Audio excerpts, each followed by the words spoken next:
በኔፓል ውስጥ ርቀው በሚገኙት ከፍተኛ ገደላገደሎች ላይ በአመት ለ2 ሳምንታት ብቻ ቅዠት የመፍጠር ባህሪ ያለው ብርቅዬ ማር ይቆረጣል።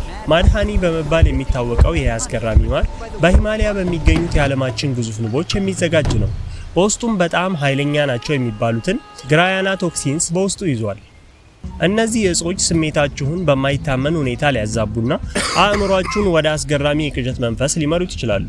የሌሉ ድምጾችን ሊሰሙ ወይም በዙሪያችሁ ያለው ዓለም ሲቀልጥ ሊያዩ ይችላሉ። Vomiting for an entire day, loss of consciousness, and in rare ይህም ብርቅዬ ማር ፍለጋ አናቢዎች ደህንነቱ ያልተጠበቀ ገደል ላይ በመቶዎች ለሚቆጠሩ ሜትሮች በገመድ በተሰራው መሰላል ላይ በመተማመን ተንጠላጥለው ይወጣሉ። ከግዙፎቹ ንቦች የሚደርስባቸውን ስፍር ቁጥር የሌለው ንድፊያ እየተቋቋሙ በባዶ እግራቸው ይንጠላጠላሉ። በቀደሙት ዘመናት የኔፓል ነዋሪዎች ማድሃኒን በአነስተኛ መጠን ለተለያዩ በሽታዎች እንደ መድኃኒትነትና ለስንፈተ ወሲብ ሕክምና ሲሰጡበት ቆይተዋል። ነገር ግን በምንወስደው መጠን ላይ ከፍተኛ ጥንቃቄ ካላደረግን መዘዙ የከፋ ይሆናል። መወሰድ ካለበት መጠን በላይ 1 ማንኪያ ከፍ ብናደርግ የልብ ትርታችን ሊቀንስ፣ አካላችንን ሽባ ሊያደርግ ወይም ለህልፈተ ህይወት ሊዳርገን ይችላል። እኛ ዛሬ በምንጎበኝበት መንደር ውስጥ የቀረው አንድ የማድሃኒ አናቢ ቤተሰብ ብቻ ነው። የሚያነቡትም ልክ በዚህ 7500 ዓመት በቆየው የዋሻ ስዕል ላይ እንደሚታየው ነው። ጥንታዊ ዘዴዎቻቸው አሁንም ያልተቀየሩና በሌሎች መንደሮች ላይ የማይስተዋሉ ናቸው። ከብዙ ሰዓታት በረራና የመኪና ጉዞ በኋላ በመጨረሻም በዚች ትንሽ መንደር ደርሰን ከቲቤት ተሰደው እዚህ የሰፈሩትን የጉሩንግ ጎሳዎች አግኝተናል። እንዴት ነህ? ደህና ነኝ። አባቴ ናቸው እንዴ ስደተኞቹ የማራና? በባህላቸው መሰረት እንደኔ ያሉ ለመንደሩ አዲስ የሆኑ ሰዎች ሲመጡ ከጉዳት ከበሽታና ከክፉ መናፍስት ለመጠበቅ ክር ማሰር አለባቸው ይላሉ። ስለዚህ ማሩ በሚገኝበት ቦታ ከመሄዳችን በፊት ሴቲቱ በውሃ መርቀው ባንገቴ ላይ ክሩን አስረውልኛል። አሁን የሩዝ ማሳዎቹ በሚገኙበት መንገድ አድርገን ወደ ማር ማነቢያ መንደሩ እየሄድን እንገኛለን። ሶስት ተከታታይ የማር ቆራጭ ትውልዶች ቆመዋል።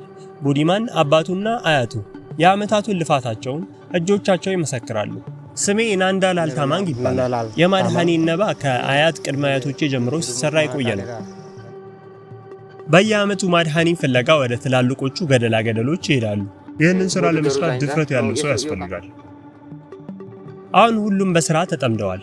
ወርቃማውን የኔፓል ማር ፍለጋ ሁሉም በዝግጅት ላይ ናቸው። ናንዳና አባቷ የትኛው ገደል ጋር እንደሚሄዱ እቅድ ሲያወጡ፣ ሌሎቹ ደግሞ በእጅ የሚሰሩትን መሳሪያዎች እያዘጋጁ ይገኛሉ።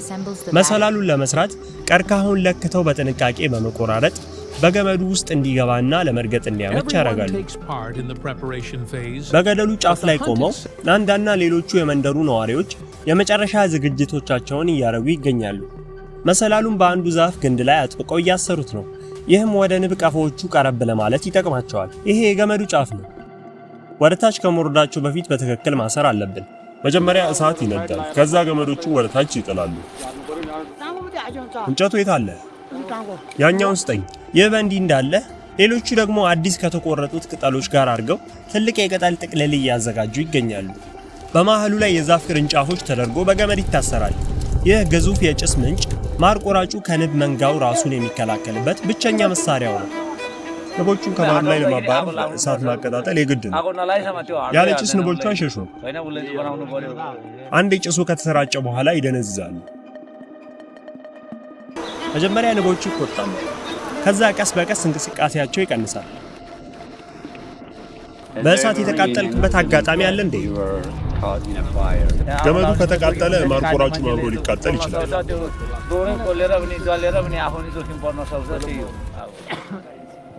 ይሄ ለምንድን ነው የሚያገለግለው? ለማጥበቅ የሚሆን ማሰሪያ ነው እንዴ? ንብ አናቢዎቹ ጭንብላቸውን አድርገዋል።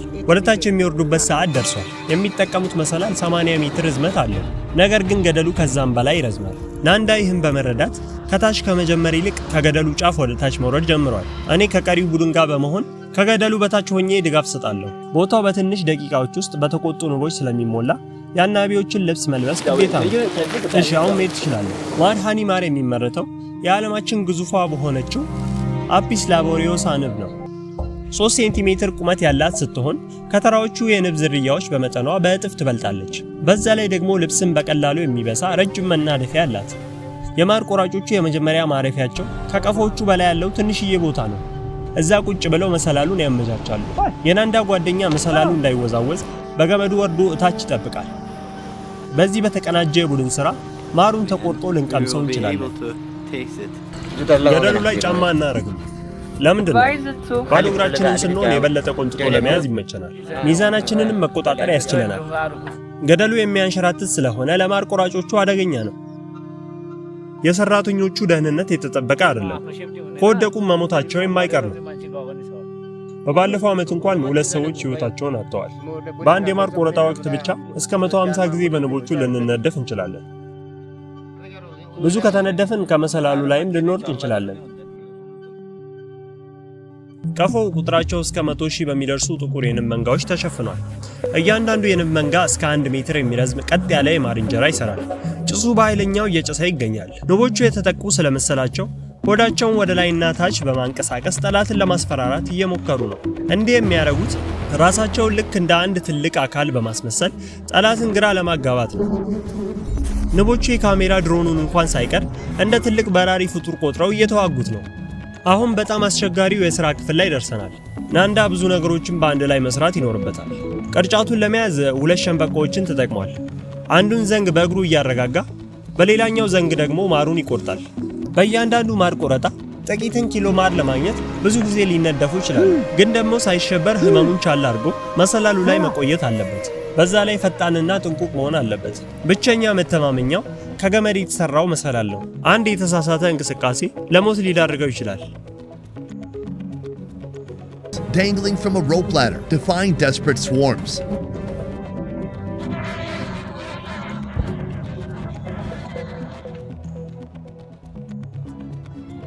ማሩን መቁረጥ ከጀመርክ ስንት ዓመት ሆነ? ይህን ስራ ከጀመርኩ 20 ዓመት ሆኖኛል። ይህን ለማድረግ ደንዳና ልብ ሊኖር ይገባል።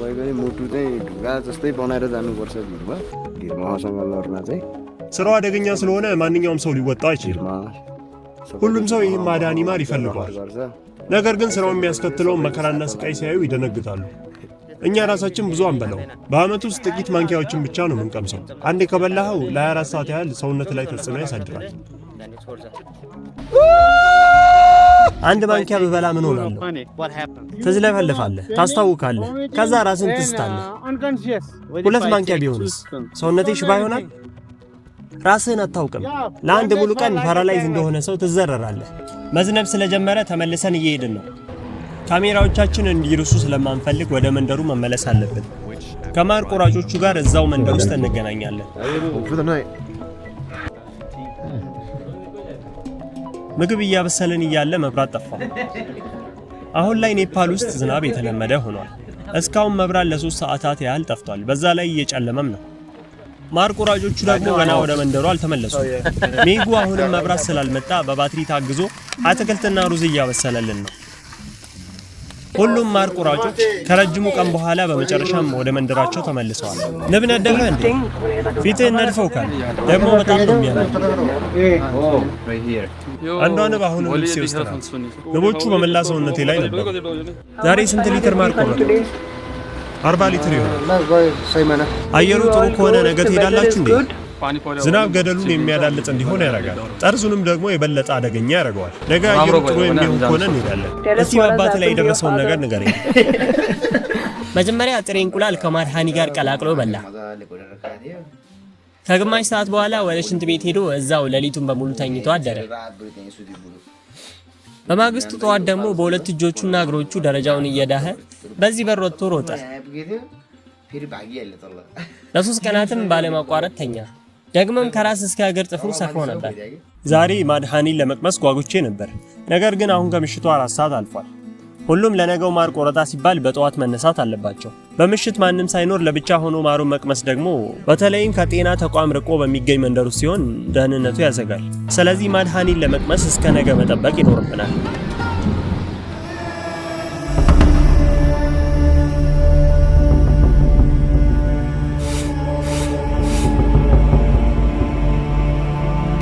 አሁን ከጠዋቱ 1 ሰዓት ሆኗል። ቁርስ ልንበላ ነው። ከቁርስ በኋላ ወደ ማር ቆረጣው እንሄዳለን። ያኔ ቀምሰዋለሁ። ትላንት እዚያ ማዶ ነበርን። ዛሬ ወዴት ነው የምንሄደው? በሌላኛው በኩል ነው እንዴ? አዎ፣ በሌላኛው በኩል። ወደ ላይ ነው የምንወጣው ወይስ ወደ ታች ነው የምንወጣው? አይ፣ ወደ ታች። ዛሬ ከኛ ጋር ብዛት ያለው ቡድን አለ። የዛሬው ቦታ የተሻለ የማድሃኒ ምርት እንደሚሰጥ ይታመናል። አሁን ማር ቆራጮቹ ዶሮውን የሚሰውበት ጊዜ ነው። አደጋ እንዳይደርስ እንጸልያለን። ከዛ እናርደዋለን። ለመሰላሉ የሚሆን የእንጨት ቁርጥራጮች እያዘጋጁ ነው። መሰላሉ በጣም ከባድ ስለሆነ ሁለት ሰዎች እንኳን ሊሸከሙት አይችሉም። እነሱ ዶሮውን እያበሰሉ ነው። እኛ ደግሞ ማሩ ወደሚሰበሰብበት ገደል እየሄድን ነው። የዛሬው መንገድ በጣም አደገኛና የሚያንሸራትት ነው። ይሄኛው ድልድይ መሬት በመንሸራተቱ ምክንያት ፈርሷል። ነገር ግን ማሩ ወደሚሰበሰብበት ማዶ መሻገር አለብን። እሺ።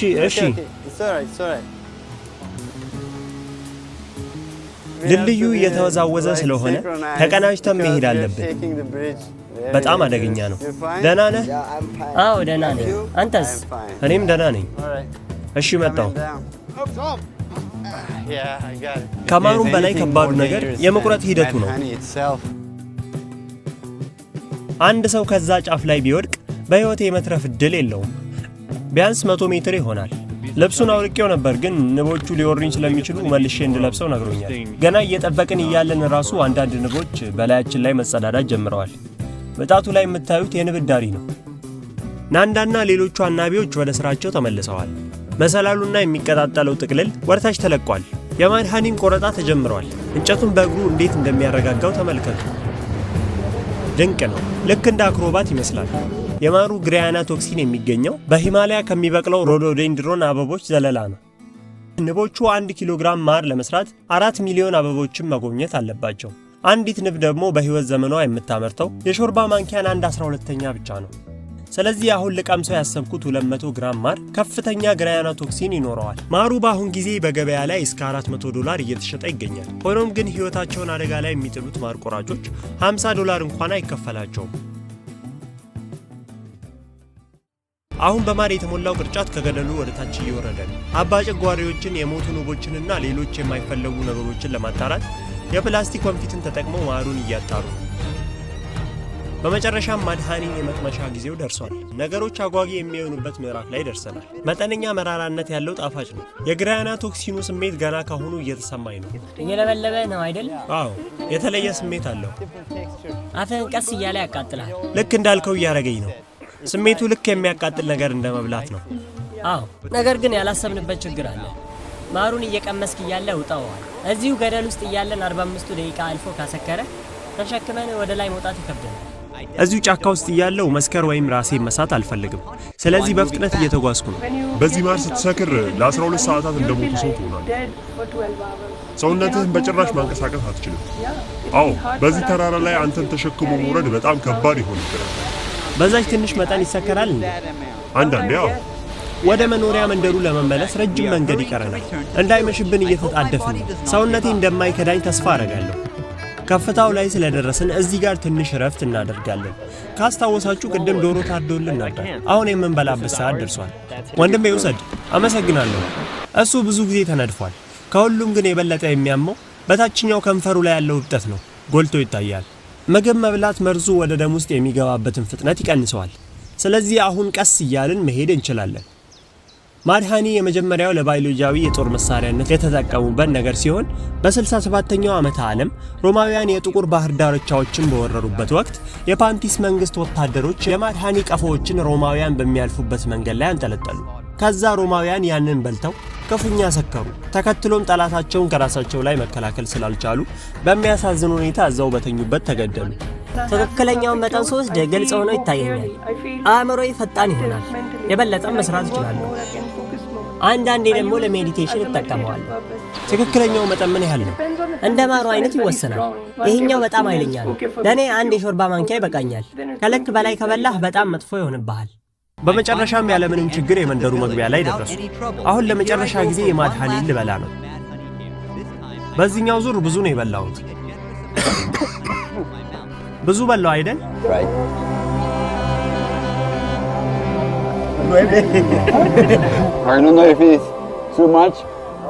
አውቃለሁ፣ ግን ሁሉንም እጨዋለሁ።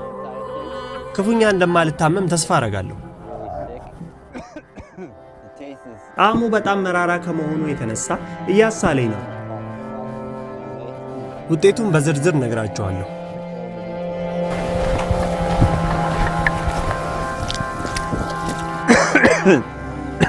ሰውነትህ መጀመሪያ መሞቅ ይጀምራል። ከዛ የመደንዘዝ ስሜት ይሰማል። ነገር ግን እንደየሰው ይለያያል።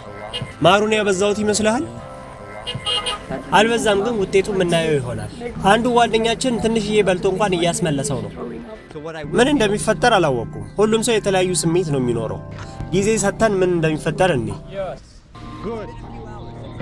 ሜጉ መታመሙ ተነግሮኛል። አሁን እንዴት እንደሆነ ለማየት እየሄድኩ።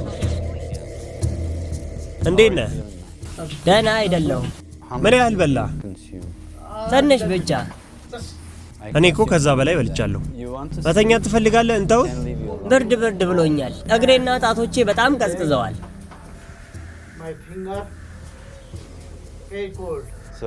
መቆም ትችላለህ? አይ ውሃ በጠጣ ይጠማኛል። ውሃ አጠጣ። አንዴ ጠማኝና ውሃ ጠጣው። ከዛ ለ10 ጊዜ በተከታታይ አስመለሰኝ። ብዙም ሳይቆይ እኔም እንደሜጉ ተመሳሳይ ምልክቶችን ማሳየት ጀመርኩ። የሰውነት ሙቀቴ ድንገት ቀነሰና ባገኘሁት ብርድ ልብስ ተጠቀለልኩ። ውሃ ወይስ ሻይ እምጣልህ? ትኩስ ነዋ። አዎ። ጣቶቼ ምንም አይነት ሙቀት አይሰማቸውም። ለሰዓታት ቢይዘው ራሱ አያቃጥለኝም። አንተ እዚህ ጋር ያዝ፣ እኔ ደግሞ እዚህ ጋር ልያዝ። ማን ረጅም ጊዜ እንደሚይዝ እንዴ? አሁንም ይዘኸዋል? እዚህ ማር ውስጥ ያለው ግሪያና ቶክሲን በሴል ሜምብሬን ውስጥ ያለውን የሶዲየም ቻናል ስራ በማወቅ የነርቮችና የጡንቻ ሴሎች እንዳይግባቡ ያደርጋል። ለዚህ ነው ጣቶቼ የመቃጠል ስሜት የሌላቸውና የደነዘዙት። ይህ ስሜት ቀስ እያለ በመላ ሰውነቴ ሲሰራጭ ይሰማኛል። እንካ ተቀበለኝ። አሁን ደግሞ ከፍተኛ ሙቀት እየተሰማኝ ነው። አዎ፣ ሰውነት አንዴ ይሞቃል፣ አንዴ ደግሞ ይቀዘቅዛል። አንድ ሰው አንዴ ማሩን ከበላ በኋላ ብዙ መንቀሳቀስ የለበትም። መጀመሪያ ከፍተኛ የሙቀት ስሜት ተሰማኝና ሸሚዜን ለማውለቅ ሞከርኩ። ከጥቂት ቆይታ በኋላ ደግሞ ብርድ ይለኝ ጀመር። አሮጊቷም ዛሬ ከተቆረጠው ማር 1 ማንኪያ የሚሆን በልታ ነበር። እሷ ግን በጥሩ ስሜት ላይ ያለች ትመስላለች። እየዞረብኝ ነው። የማቅለሽለሽ ስሜት አለኝ። እጆቼና እግሮቼ ደንዝዘዋል። ሁሉም ነገር እየተሽከረከረ ነው። አንዴ ማልቀስ፣ አንዴ ደግሞ መሳቅ ያምረኛል። ከእኔ ይልቅ በማሩ እየተዝናናች ያለች ትመስላለች። የደስታ ስሜት ውስጥ ናት። እድሜዋ ስንት ነው? መጠየቅ ይከብዳል። ይቅርታ ግን እድሜሽ ስንት ነው? የኔ እድሜ? አዎ 1 ዓመቴ ነው። ዛሬስ ጦዘናል። 1 ዓመቴ ነው። ጠንፌው ነው እዚህ ያመጣሁት። በጣም ሰክሬያለሁ። እየበረርኩ ያለው ይመስለኛል። ስለሱ ምን አሰብሽ? በቀርጻ ችግር የለውማ። አዎ እወደዋለሁ። ፍቅረኛዬ እንዲሆን ፈልጋለሁ። ከነሱ ሀገር ለኔ የሚሆን ሽማግሌ ፍቅረኛ ፈልጉልኝ። ከግንባሬ ጀምሮ እስከ ግራ አይኔ ራስ ምታት ይዞኛል። አይኔን ብጨፍን ደስ ይለኛል። መላ ሰውነቴም ታሟል። ሰከንድ እንደ ሰዓት ረዝሞብኛል። ስንት ሰዓት እንደሆነ ራሱ ጠፍቶብኛል። እየባሰብኝ መጣና መታመም ጀመርኩ። በድንገት ማስመለስ ጀመርኩ። ማሩ ውስጥ የሚገኘው ግሪያና ቶክሲን ማርከሻ የለውም። አብዛኛውን ጊዜ ሰውነታችን በራሱ ሊቋቋመው ይችላል። ነገር ግን አልፎ አልፎ ለልብ ድካም ሊዳርግ ይችላል። ለመድኃኒትነት አገልግሎት ለመውሰድ ከተፈለገ በሐኪም ትዕዛዝ መሆን አለበት። ምንም እንኳን ሌሊቱን በራስ ምታት፣ በማቅለሽለሽ ስሜትና በቅዠት ባሳልፍም እንደመታደል ሆኖ ሰውነቴ መርዙን በ24 ሰዓት ውስጥ አስወግዷል። ከዛም ወደ ጤነኝነት ስሜቴ ተመለስኩኝ። ማድሃኒ የሚባለው ማር በቀላሉ የሚገኝ አይደለም። ከገደሉ ላይ ለመቁረጥ ጎበዝና ደፋር የሆኑ ሰዎች ያስፈልጋሉ። የጉሩንጉ ጎሳዎች ከልጅ ልጅ ይተላለፋል ተብሎ ተስፋ የሚደረግ ድንቅ ባህልን አቆይተዋል። እናንተም ተመልካቾቻችን አብራችሁን ስለነበራችሁ እያመሰገንን ፕሮግራማችንን በዚሁ አበቃን።